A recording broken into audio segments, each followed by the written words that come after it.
So welcome to Immersive Voice and Scaling a Safe Community.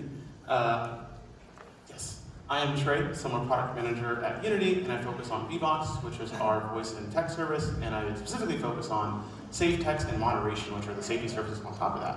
I'm also joined by Javier. Thank you very much, Trey, and welcome everybody. I'm Javier, partner and game engineer at Hutlihut Games. We are the creators of Void Crew, a game that is soon going to launch on 1.0, but we'll talk more about both the studio and the game shortly and very soon. First though, let us look a little bit of the overview, what we're going to be covering today with the agenda. We'll begin talking about Void Crew, what the game is about, and how our development journey has been, but particularly also how Vivox and our collaboration with Vivox shaped its features. And that's also where Trey comes into play, of course. Yep, and then for the second half, we'll switch gears a little bit. We'll start talking about community and safety and kind of the impact of toxicity on the growing player base. We'll talk about some strategies for keeping players safe and engaged. And then we'll talk about how we've implemented some of these strategies and offer that as a tool, as well as some screenshots of the platform to kind of give you a feel for the features. All right, so let's begin. Let's begin with Void Crew and its collaboration with Vivox. First of all, allow me to talk a little bit about Hutlihut Games. That's our development studio. And we are a team of people headquartered in Copenhagen, Denmark, so we're neighbors. And our focus is on creating the co-op games that we have always wanted to play ourselves. Most of the team is like extremely passionate sci-fi fans, and you can therefore imagine where the game is headed, like what's the idea behind the game.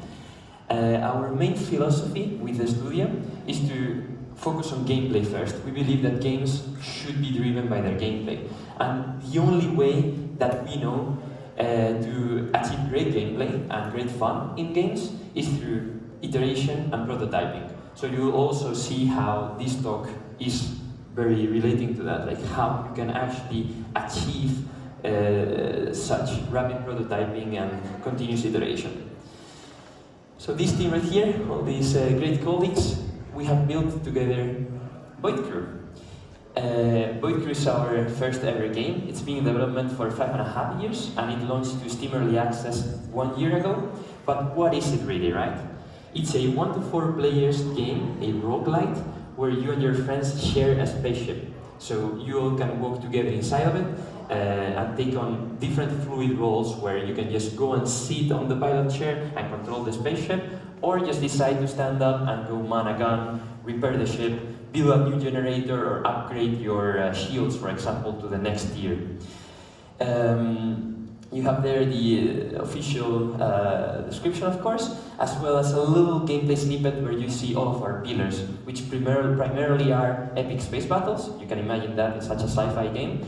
Tactile mechanics, where you feel like you're actually pulling levers and interacting with your environment, and co-op. And it's the co-op pillar that we're actually going to focus on, because that's where cooperating through communication is key to success. So yeah, Void Crew is actually available to be played here in Gamescom Berlin. You can drop by our booth, but it is also launching the 1.0 version in November 25th. We will talk about that in a little bit, but after so much development time, we're actually fully releasing the game, and we can't be more proud of doing so. Thanks, of course, to the help of Unity, Vivox, and all of our partners in this amazing journey. So, to kind of elaborate a little bit on Vivox, this is kind of our tech stack we offer here, and we have a core voice and text service that Hutlihut is using, and then right on top of that is safe voice and safe text, which are AI-based analysis and detection systems to keep players safe by detecting toxicity and disruptive behavior. And then, of course, it's all wrapped up in a moderation platform and dashboard, so you can use that in your game to manage your community. And to elaborate a little bit and talk about some features you might see later, on that core voice and text service, of course, voice and text offering 3D positional audio to kind of hear dampering audio and things from different directions and far. And then, of course, you can actually pipe all that audio into any Unity audio source you want and manipulate audio, make different effects, all kinds of stuff to make it immersive. Safe voice and safe text, again, toxicity detection, analysis, chat filtering, and then aggregating all of those kind of community behaviors and metrics into community health to help you view and summarize what's going on. And then finally, the actual platform we have, so being able to ingest player reports, make sure they actually mean something and have data that's relevant to handle impactful items, out-of-the-box sanctions and actions that work inherently with that core service, and then of course custom actions to do whatever else you need, and any other customizations along with safe voice and safe text to cater detection, analysis, and your processes to what your community needs and how your game wants to operate. Right, so now with that little description, now you know about Void Crew, you know about Vivox, you can imagine how they can coexist, they can cooperate, and they can actually be used together to achieve that cooperation aspect that we wanted. But first, before we rush into things, allow me to actually explain what's the real problem that we're trying to solve here. What is the thing that our players needed and that we have been able to address? So, as I've mentioned, one of the three main pillars of Void Crew, which is now also supported with a fourth, which is roguelite, but one of them is the co-op drama. Basically, when you're trying to create drama in a game, but of course you don't want your players to be left sad or not interested in the game anymore, it's very, very tricky. Here in this little GIF on the left, which is part of our first ever reveal trailer, you have one of these scenarios that we have managed to create in the game, where you can actually create some drama out of a cool cooperative aspect of the game, which is the arrows. Just like in classic sci-fi, and in real life actually, to leave your spaceship, you need to handle the pressure with the inside and the outside through an airlock system, and you can screw that up and actually end up with your team getting ejected into the void. You can imagine how a situation like that, where you end up floating in space, can be kind of funny, but it can also be a tricky moment to handle with your friends. So if we could actually improve this and even bolster it even more, make it more fun in some way, it would be extremely great, and that's kind of like we're trying to achieve here, and you will see how. But there's more to it, of course. Immersion is extremely important in games, but even more so when we're talking about sci-fi, because there are so many tropes that we always try to, touch upon. The classic, when you're going out into space and you're communicating with your friends, or in this case with the crew on a spaceship, you always see it in movies, right? With the static noises and the I'm trying to reach Alpha Towers. We actually wanted to get a glimpse of that in Void Crew, but of course, when you're using just simple communication tools or third-party tools, it's not something that you can just get out of the box. You just can't. You need to role-play it. We wanted to give players the option to go one step ahead of that. And that's where the solution kicks in. So early on, when we had the game in just closed testing, we were using third-party tools to communicate. It worked.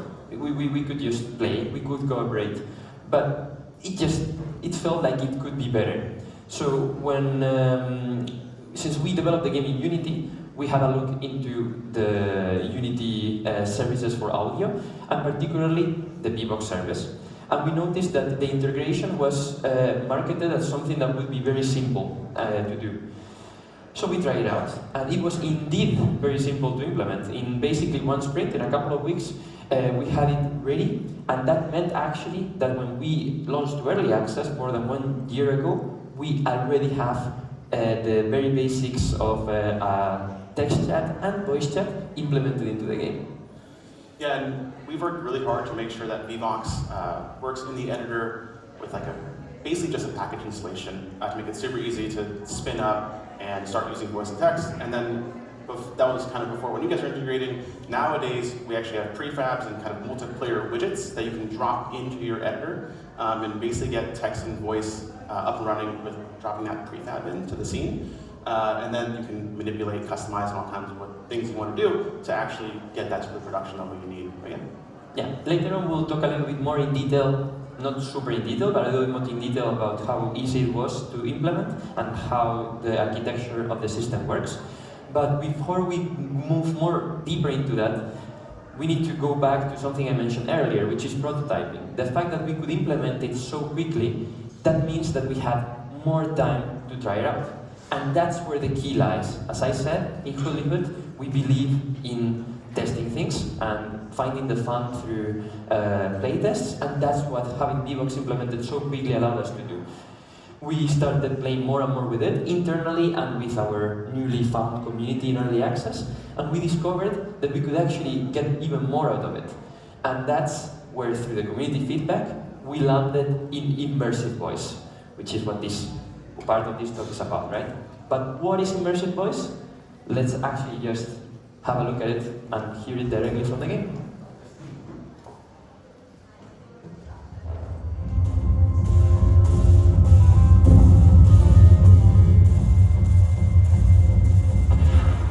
Okay, the sniper is dead. Good stuff. Parking next to the void shrine is going to be on the right. You guys go out and see what loot we're getting. Alright, let's lead through starboard side.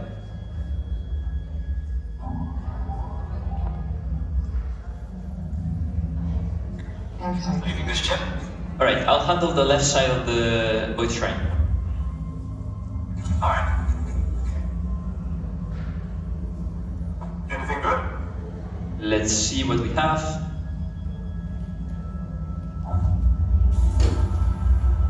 Energy overload. Point. There's a massive ship over here, guys. I'm moving out. Oh, no, wait, No, don't leave us behind, don't leave us behind. No. Alright, so of course, many of you might not have heard of Void Crew before. I'm going to quickly run through what happened, So basically, we started the game, the clip, standing next to a pilot, and we could hear him directionally. We could just hear that he's talking to me here on my left.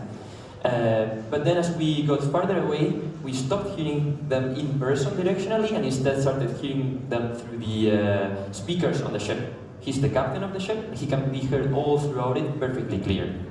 However, when we got into our spacesuits and left the ship, we no longer heard directionals, audio of course, because we don't actually hear each other in space, and we definitely don't hear our pilot through the speakers. Instead, we're automatically using an audio or filter, or basically like a radio, where we were talking through our friends with the walkie-talkies. Again, not having to do anything on the player's end, just automatically. So you could hear each other be like, okay, checking the left side, oh, okay, what are you finding on the spaceship? Oh, and that's so powerful. The fact that just happens without you needing to commit any more inputs into that as a player. Of course, this is something that we allow to disable or enable up to the player's will, and if you just want, you can still use Vivox just as your normal communication tool without any extra effects on top. But what this allows us to do is we increase the level of immersion, we increase the level of fun, we make those co-op drama moments even more fun. Imagine when you're ejected out of the airlock and you're talking to the radio like, who the hell opened the airlock?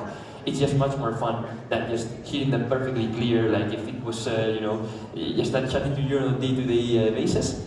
And it also gives us devs much more power, because we can count on all this extra information from the game to customize the chat even further, without depending on any third-party tool. So lastly, let's see how the flow of information happens on a technical level when we are talking into the voice.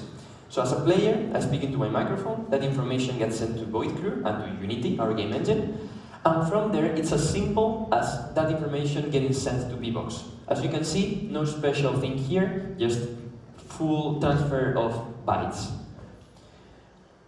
On the output, it's not really that much more complicated, honestly. It all begins in Vivox, which just sends the remote player, that same stream of information, those bytes, and we just process that in Void Crew, we receive that, and with the exact same structure, without touching that, we send it to our audio modification software. In our case, that's Fmod, but it could be any other system. Yeah, and then in Vivox, we've basically piped all audio through the Unity audio source integration, so you can use that directly if you would like. If you want to use those audio sources to make manipulations and adjustments, you can also do that, but again, it's just a string of bytes, so it makes it really easy. Exactly. And from Fmod, we can just retrieve that like any other sound that we use in the game, basically, because we have already been able to feed it all the information about the state of the game. Oh, this person is in EVA, this person is a pilot, etc., from the game itself, without relying on any external tools. It basically keeps all the flow within the power of the development team, and that's so powerful. Whenever we have all of that processed, it's as easy as playing it towards the player. It enhances our pillars, enhances our fun, and enhances co-op. So that's amazing. Cool. Thanks, Javier. So that was a fun dive into Void Crew specifically, and we're going to switch gears a little bit and start talking about community and the impact of toxicity on a growing player base and kind of scaling like a healthy community. So as players grow and players interacting, lots more interactions means things do happen. And we like to break the impact of toxicity up into a few different pillars, and they start with our main character here, who is of course the player. And players in general, when they're faced with toxicity or disruptive behavior, they're just a lot less likely to enjoy the game that you built, and then that directly impacts some of the other kind of game success pillars we see. And so unhappy players are just a lot less likely to also invest time or even money into your game, and then that kind of toxicity can even build a detrimental reputation to your brand, your game, and have cascading impacts down the line. But if you show your community you care and that safety is a priority and you're willing to handle these situations, it can help build trust between you and the players and be net positive for your brand and identity. So, if this number looks large, it's because it's kind of scary, and it is, but in 2023, 74% of players said they experienced toxicity in 2023. And the sources are down here kind of blocked, but if you want them later, let me know. About half of players said they experienced it sometimes, and a quarter of players said they experienced it frequently, which isn't, I don't think, a surprise to many people, but it just reiterates that toxicity is a large problem in multiplayer games. But the overwhelming majority of players, so 92%, feel that solutions should be implemented to combat toxicity. And I think we're all in this room because we feel that players deserve a safe and enjoyable gaming experience. So, show of hands, how many people think a quarter of players avoid a game entirely due to toxicity in the reputation of the player base? Okay, what about like half of players avoid a game because of that? How about 3/4? That's a pretty high one. If you said half, you're basically right. I think it's like 49% in the sources. And so about half of players will avoid a game entirely because of the reputation and toxicity among the player base. And then of players that are actually playing, about 60% report quitting a match or have quit playing the game altogether because of how other players are treating them. And then even then on, 61% of players have reported that they've not spent money at least once because of how other players are being toxic or treating them in-game. And so you can kind of see through this, like the toxicity has a very impactful cascading effect on the different areas of game success, whether it be users joining, attrition, playtime, spend, all those things.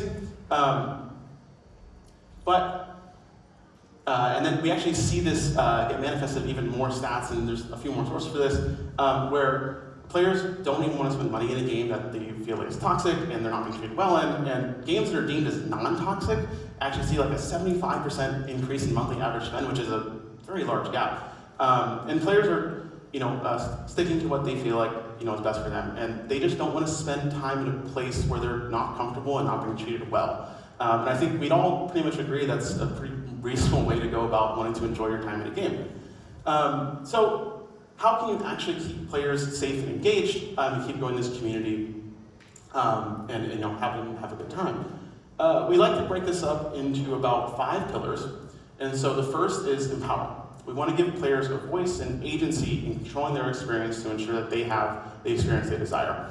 And we want to make sure that they can communicate back and forth with you and have the power to directly let you know when things are not going well. And then you also would have the communication path to players to let them understand your expectations, what appropriate behavior is, and what you expect out of the community. And allow me to actually pitch in there, Trey, because in Void Crew, even though our main intention with early access was to focus on gameplay and the fun, we have already had this pillar in mind and implemented kicking. You as a player need to have some kind of power to be able to react against toxicity, and we totally believe in it. We believe in what Trey's saying all throughout the presentation, and this is one of the steps we've taken in that regard. Yep, and then the next pillar is detect. It's functionally impossible to handle everything that's going to get reported to you or that's happening in your game. And so quality detections will allow you and your team to scale and react to what's happening in your community and effectively handle content that's impactful, handle players that are being problematic, and then ultimately build a better community. Next, you do want to promote what you want to see. You want to set expectations for what appropriate behavior is. You want to be able to say what inappropriate behavior is as well. And yesterday, Carolyn from CD Projekt Red gave a really cool talk on their community management, I think kind of like outside of the game, and talked about how they have very strict and consistent policies and community guidelines. And so things like that are really good examples of how promoting what you want to see and being very consistent about it does build good community and also holds accountability on players to be good members of your community. Next, with the first three pillars taken care of, you'll be able to observe a lot of details about your community and figure out where things are going wrong, where toxicity is arising, and what's going on. And players will be able to kind of let you know as well how they feel like you're handling situations, and that communication pipeline will be very helpful to build trust as well as handle things effectively. Finally, you want to be able to influence and adjust things depending on what your players need. And so with all the first four pillars taken care of, you'll have enough information to really understand how toxicity emerges and manifests in your game, and you'll be able to adjust your systems and/or guidelines to really make sure you're handling the impactful areas you need to ensure that your community can stay safe. So these are the 5 pillars I talked about here, but how do we actually implement safety strategies and bring them to life?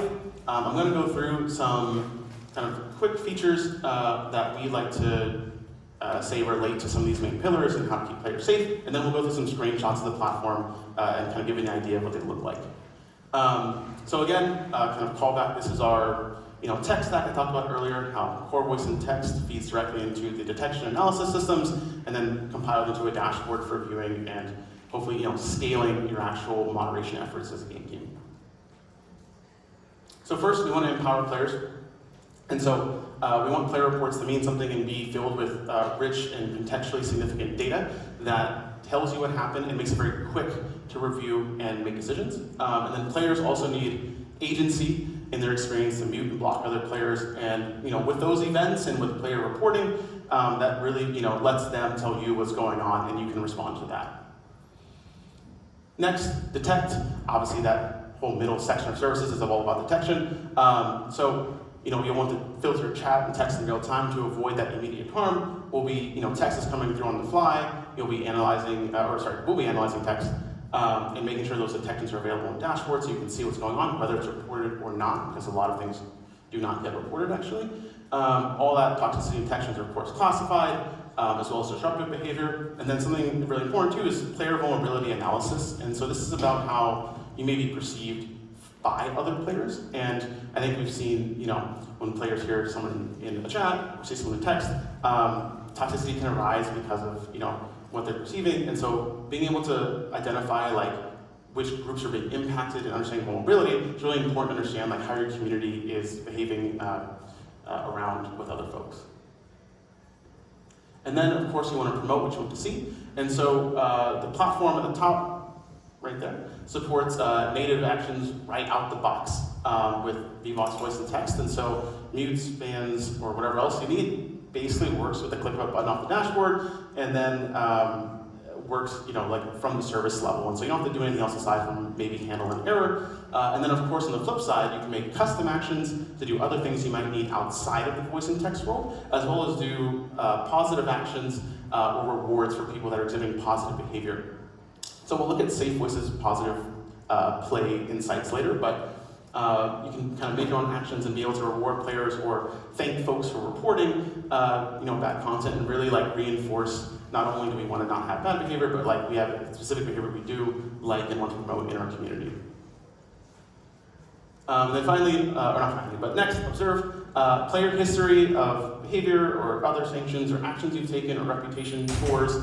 Summarize and give you a brief overview of player behavior to quickly understand what's going on and what they've been doing. And then that all gets aggregated along with all the other metrics into community health. And so we want to be able to give a snapshot and summary of the entire community, what's going on, how things are changing, and where the biggest problem areas are arising so you can react to them and adjust things appropriately to effectively steer your community the right way.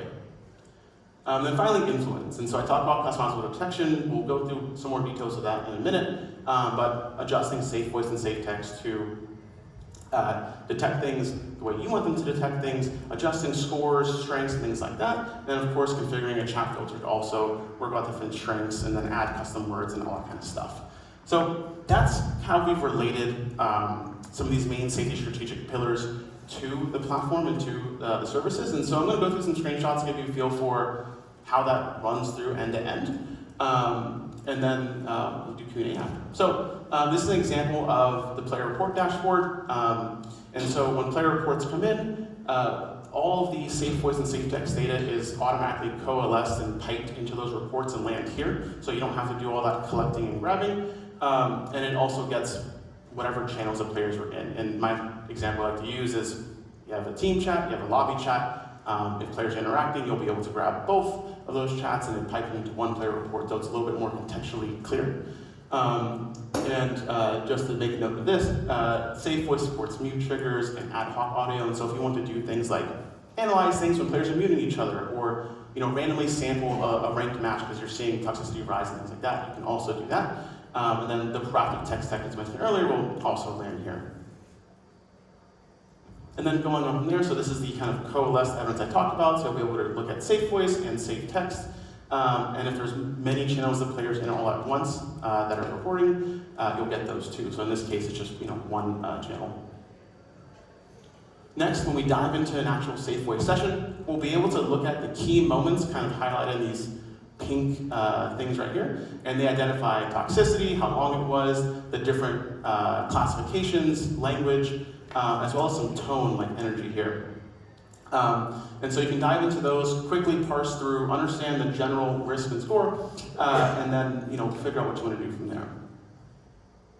And then if we hop over to safe text, you'll see a similar view. And so we bring all of the text detections to the top and show you things like the actual filtered content. So this is what players would have seen. You can unfilter this too and kind of see what actually is being said, the actual classifications on the right, and then of course seeing the actual severity and whatnot to understand impact and what's going on. And then you can pop each of these open, figure out the interactions between the players. And these text detections use the context of the conversation to try and detect these interactions. And so if there's an interaction that spans 3 messages and is toxic, or if you spell the F word over 4 messages, it'll detect that kind of thing and be able to contextualize and highlight them here so you can kind of see what really happened between players. Next, when we look at player history, we try and aggregate everything that you kind of saw in the analysis here. And so you'll see all the voice kind of scores, you'll see the text scores, different player analysis on how toxic they are, how frequently they're toxic, gender reputation scores, and then of course at the bottom you'll see if they have open reports, how many times have been reported. On the analytics page there's like a top 10 reported list because that ends up being quite useful for a lot of games. And then of course the actual sanctions or actions active, whether it's a one-time reward or one-time like hey we removed a stat, or if it's an active thing like a mute or a ban or whatnot, you kind of see that. And then of course this is what it looks like if you're trying to, let's say, take an action on a player. Finally, going from there, again, this is the kind of action view blown up, but of course you can mute, and this works out of the box with Vivox, but I think we want to highlight that you can make custom actions and then thank a player for reporting, and then you can hit your own webhooks with these actions, hit your own backend, do whatever else you need. I know there's more things than just the actual comms and authentication pipeline that needs to be addressed sometimes, and so this is a good way to be able to say thanks for reporting, or like other services you might be using in your game. Finally, some customization that we were talking about earlier. So chat filter can be customized to handle the different types of content that you specifically want. And so, I think a good example I like to bring up is you might not care about profanity too much if you're playing a game that's like a competitive ranked shooter that's mostly an adult audience, maybe not the biggest issue. But if you're playing a game that has a younger target audience, this becomes a little bit different, right? And so you can customize these to what you need. And then finally, you can also customize the voice detection parts of things. So when players report each other, figuring out what things I do want audio for, what things I don't want audio for. Maybe ads I need audio, maybe I don't. I think things for like hate speech and threats, you probably do want audio, and so you can figure how long to look in the past, which things collect audio, and etc. Going on to safe voices customizations. you can customize the scores to pick up on what you specifically want to do. And so you can see here that you can make like your custom scores and configure toxicity to be different weights and focuses per classification. And so if you have specific needs or things coming up in your community, those custom scores will allow you to really hone in on what exactly is happening. And then kind of going off of that, we have this thing on the right called expression tags. And so if you want to, detect a specific word or expression that's becoming problematic in your game, my example I like to use is table. If table all of a sudden is like an insult, calling someone table leg is like the second worst thing you can do, you can add that as an expression here, and give it a tag name, pipe it into its custom score or a different score you would like, and that way when we hear it, we can appropriately weight it into the score and show impact and severity for those specific terms in your game that you're worried about. And then just to say, this used to say coming soon, but now it's here. So Safe Voice now has positive play insights, and so you can see things like praise, collaborative language, encouragement, and even just like thanking someone with gratitude. And so we'll detect those positive insights and show when folks are being, good in chat, which is a great thing to see. And then you can handle this and use this however you want. And then going off of positive players, you can make player segments. So if you need to, let's say, make a segment for specific players that have never been bad, right? And they have positive insights. You want to be able to identify that player and say, cool, this is a champion of our community, and someone we want to bring into special events or reward or do whatever. You can do that. And then you'll also see there's vocal traits and other things like that, and some of that shows the vulnerability analysis you'll see, so you can understand if you've heard, like, let's say a feminine voice, you kind of understand like who's the impacted group and what's going on. And then finally, this is just the community health and all the analytics kind of summarized here in the dashboard. And so on the left, you'll see kind of your moderation activity, how you're handling cases, incoming reports, what players are most concerned about by there, and then also like your efficiency of handling these things and what actions you're taking. And there's some other stats at the bottom, like repeat offenders, top 10 reported players, things like that. And on the right, those are the kind of Safe Voice community health metrics. And so you'll see things like number of toxic moments detected, the actual average number of reports and sessions you're getting, vocal traits, and more of those kind of metrics that we talked about earlier. And so that is the entire platform, and it's kind of a whirlwind of features, but thanks again for listening, and I guess we'll open up to Q&A.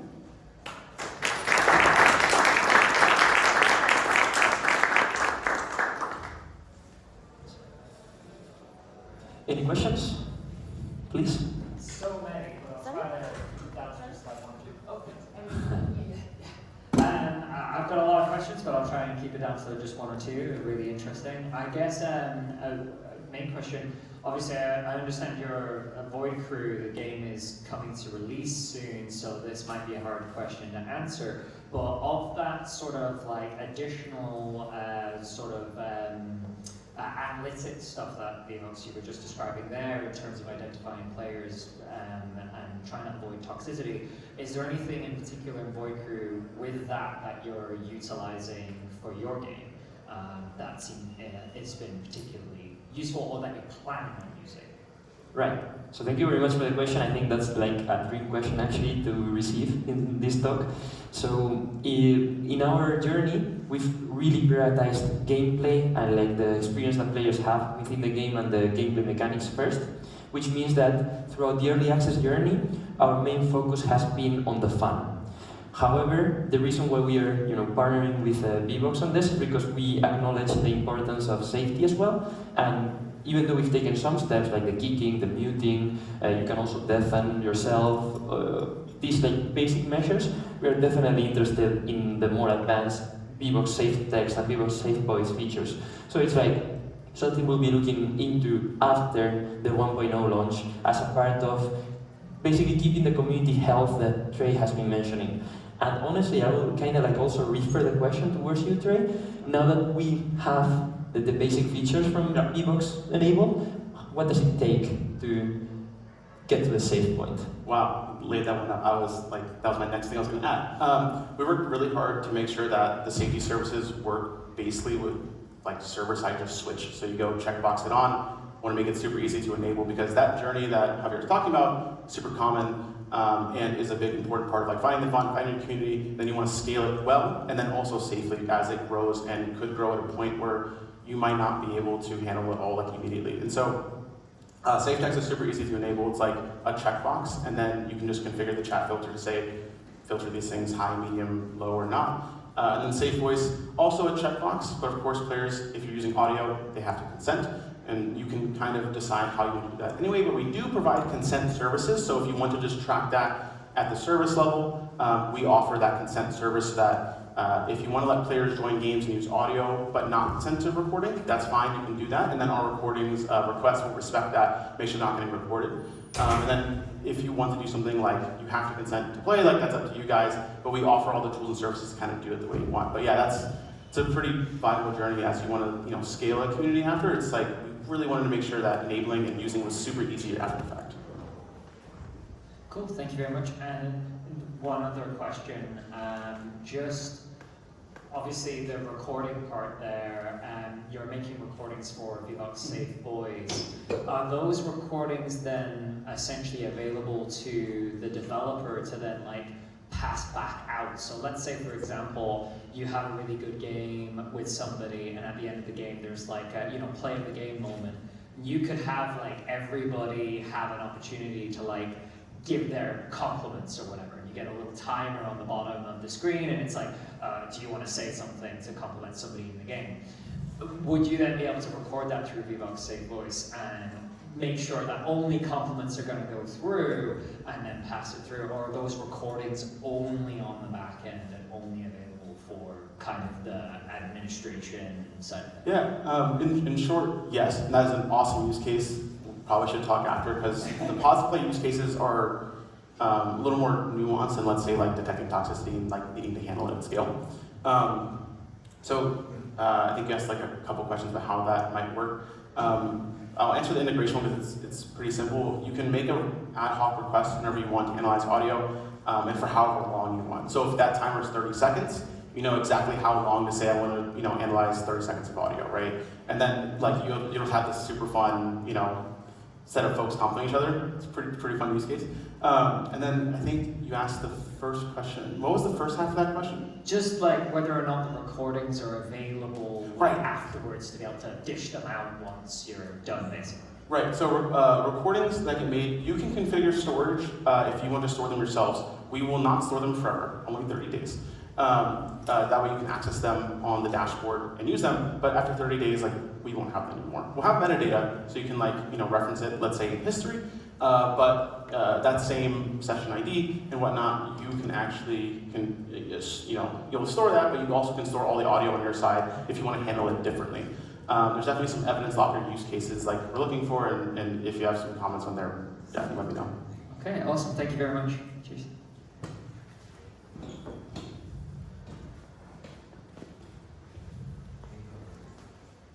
Hi, another question around Vivox Safe Voice. We saw during your presentation a slide where it was called voice evidence audio, which means that you record it and you store it somewhere. So my question is, because I'm working for public administration, and my first question would be, is it fully confirmed with the European GDPR law? And how do you make sure that the player is actively knowing that his voice is completely recorded over the entire time when he's talking to your team members during a game? So will it be visible at the game start, hey, there's a notification where you can agree or disagree, and what happens if he is disagree? Is that also the runtime for playing this game and all this kind of stuff? Yeah, let's talk about the kind of consent workflow that we have in GDPR. So for consent, during the onboarding and setup, we have a big call that says players need to consent if you want to have audio recorded. We will let you render that consent in language however you like on your game, but we do really want you to make sure that you're asking that player if they want to be recorded or not. And then that's why we offer the optional consent service, so you can push that yes or no to us, and that way we know whether it's okay to record that player or not. And so we'll respect those consent options. And then if you want to talk to me after, I can either grab some documentation or find the right person to answer. There's probably some more technical details there, but we do fully client and then also trying to give you options to make that process easy. And then I guess that's mostly it for the full consent pipeline there. Yeah, from the perspective of the developer, we have a similar thing already, even though we are not committed to the safe voice with telemetry data. So it's the same with GDPR. We need to give players the option as to whether they want to submit their data anonymously or not. And the way we handle that in Void Crew is that we present you such a pop-up first time you open the game, and if you choose not to send us your telemetry data, that's fine. We just, have some checks constantly running that ensure whether you have accepted it or not, and will not send any data while you have not accepted it. And then I remember the one I was going to say. We don't record like all the time. We're not just fully listening like 24/7. It's per request. So player reports, mute triggers, ad hoc sessions. If you want to randomly sample, you can configure how much you want to randomly sample those things. And that way we're not just always like throwing you. One, we don't want to throw you or a game like 3 million detections of someone just swearing once, and then you're just like, okay, well, what do I do with this? So like it's on a per request basis, and then we want to be as fast and scale and handle as much volume as we possibly can. And so that's just use cases that pop up more for more reactive or proactive things to do. We'll work with games and figure out the right way to do it. But yeah, as you see, the four main triggers for recording is player reports, times that players mute each other, which you can configure how much or how little you want to do that, random sampling, and ad hoc requests. Cool, thank you.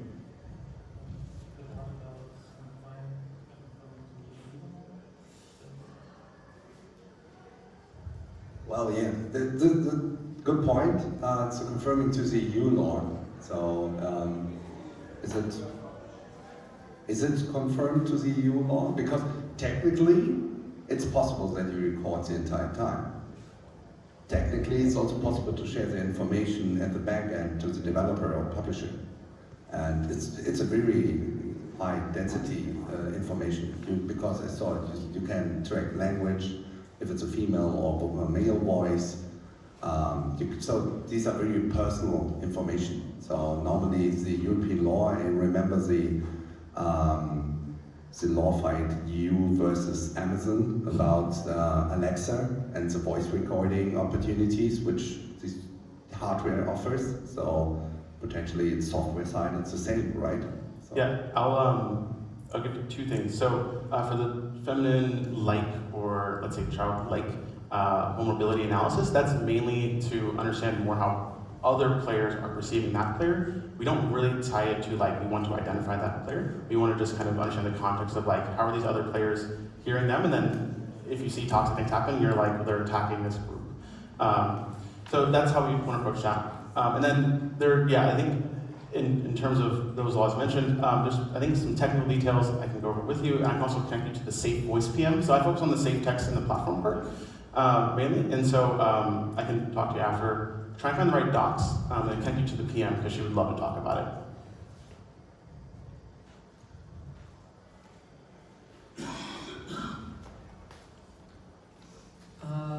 So I would like to ask if, as part of the whole detection system, considering that I'm assuming that you're using some sort of artificial intelligence to recognize certain traits in text, voice, etc. Since that is naturally a fallible system, is there some sort of appeal system baked into it? Yes. Actually, I guess I didn't mention that. You can revoke any action you want. So if you muted somebody, you were wrong, someone appealed it, you can like take that away. Immediately effective, they're immediately unmuted, things like that. When it comes to all the detection things you see on screen, people can mark our detections as incorrect entirely. They can say the classification was wrong. They can say the severity is incorrect, and then we get that feedback and improve our detection.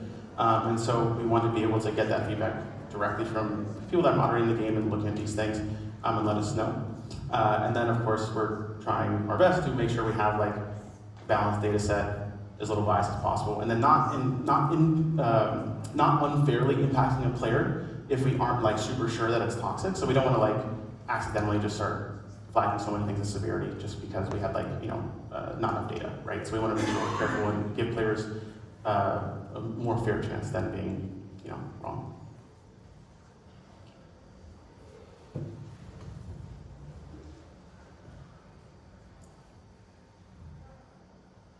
Okay, cool. I think we're technically out of time. I've been out of time, allegedly, for 2 minutes. But if you want to talk to us right after, we'll be here for a little while. But thank you guys again for listening. Thank you very much.